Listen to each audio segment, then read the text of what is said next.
ವೀಕ್ಷಕರೇ ನಮಸ್ಕಾರ. ಕರ್ನಾಟಕ 9 ವರದಿಗೆ ಸ್ವಾಗತ. ಕರ್ನಾಟಕ ರಾಜ್ಯ ರೈತ ಸಂಘ ಹಾಗೂ ಹಸಿರು ಸೇನೆ ವತಿಯಿಂದ ಮನವಿ ಪತ್ರವನ್ನು ಸಲ್ಲಿಸಲಾಯಿತು. ಮನವಿ ಪತ್ರವನ್ನು ಜೈಕಾರ ಕೂಗುತ್ತಾ, ಘೋಷಣೆಯನ್ನು ಕೂಗುತ್ತಾ, ಧಿಕ್ಕಾರವನ್ನು ಹಾಕುತ್ತಾ ತಹಶೀಲ್ದಾರ್ ಆಫೀಸ್ಗೆ ಹಾಗೂ ಕೆವಿ ಆಫೀಸ್ಗೆ ಮನವಿ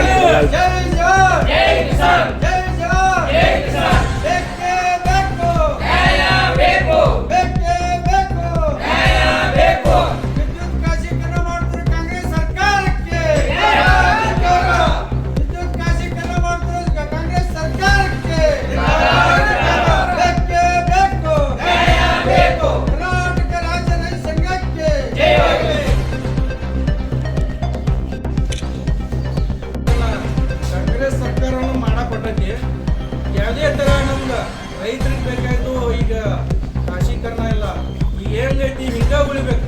ಖಾಸೀಕರಣ ಮಾಡ್ತಂದ್ರೆ ಈಗ ನಾವು ಮೊಬೈಲಕ್ಕೆ ಹೆಂಗೆ ಸಿಮ್ ಹಾಕ್ತೇವೆ, ಸಿಮ್ ಹಾಕಿ ಬ್ಯಾಗ್ತೇವಲ್ಲ, ಆ ಸೇಮ ಆ ಥರ ಈ ಕಾಂಗ್ರೆಸ್ ಸರ್ಕಾರನೂ ಖಾಸೀಕರಣ ಮಾಡತೈತಿ. ಖಾಸಗಿ ಉದ್ಯಮಗಳಿಗೆ ಒಂದು ಒಪ್ಪಂದ ಮಾಡ್ಕೊಂಡು ಹಿಂಗೆ ಎಲ್ಲ ಕನೆಕ್ಷನ್ ಆಗ್ತೈತಿ.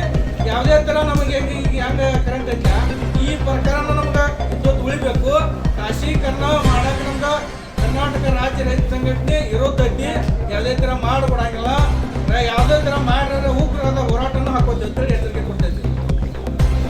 ರೈತ ಸಂಘ ಹಾಗೂ ಹಸಿರು ಸೇನೆ ಎರಡರ ವತಿಯಿಂದ ಖಾಸಗೀಕರಣ ಮಾಡುತ್ತಿರುವುದನ್ನು ರದ್ದುಪಡಿಸುವ ಕುರಿತಂತೆ ಸಲ್ಲಿಸಿರುವ ಮಾನ್ಯ ಜಿಲ್ಲಾಧಿಕಾರಿಗಳು ಬೆಳಗಾವಿ ಇವರ ಮುಖಾಂತರ ನಾವು ಅಷ್ಟು ಸಣ್ಣವರಿದ್ದೀವಿ. ಆ ಟೈಮ್ನಲ್ಲಿ ಒಂದು ಸ್ಯಾಂಕ್ಷನ್ ತೊಗೋತೇವೆ ಸರ್. ಒಂದು ಬಾಯಿ ಮೋಟ್ರ್ ಆಯಿತು, ಒಂದು ಬೋರ್ ಮೋಟ್ರ್ ಸ್ಯಾಂಕ್ಷನ್ ತೊಗೋತೀವಿ. ಒಂದು ಪೇಟಿಗೆ ಇರ್ತತಿಲ್ಲ ಸರ್, ಪೇಟಿಗೆ 3 ಕರೆಂಟ್ ಸಾಲಕ್ಕೆ ತೋರ್ಸಕ್ಕೆ ಗೊತ್ತಿರ್ಬೋದು. ಹೊರಗಿಲ್ಲ ಇರ್ತಾವೆ ಸರ್. ಸರ್ ಅದೊಂದು ಆಯ್ತು. ಇನ್ನೊಂದು ಅದಕ್ಕೆ ರೈತರಿಗೆ ಅನುಕೂಲ ಸಿಗತ್ತೆ. ಏನು ಹೇಳಿಲ್ಲ ಗೌರ್ಮೆಂಟ್ ಅವರು ಅದು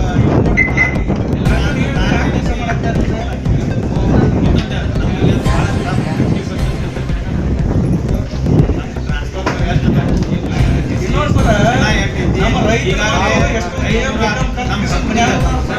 ಅರ್ಜಿ ಹಾಕ್ರಿ ಅಂದ್ರೆ ನಮ್ಮ ರೈತ ಕೆಲಸ ಚೈನ ಮಾಡ್ತಾರೆ. 560 ಮಂದಿ ಈಗ ನಮ್ಮಲ್ಲಿ ಎಷ್ಟು ಅಂದ್ರೆ ಬ್ಯೂರೋ ರಿಪೋರ್ಟ್ ಡಿ ಸದಾಶಿವ್.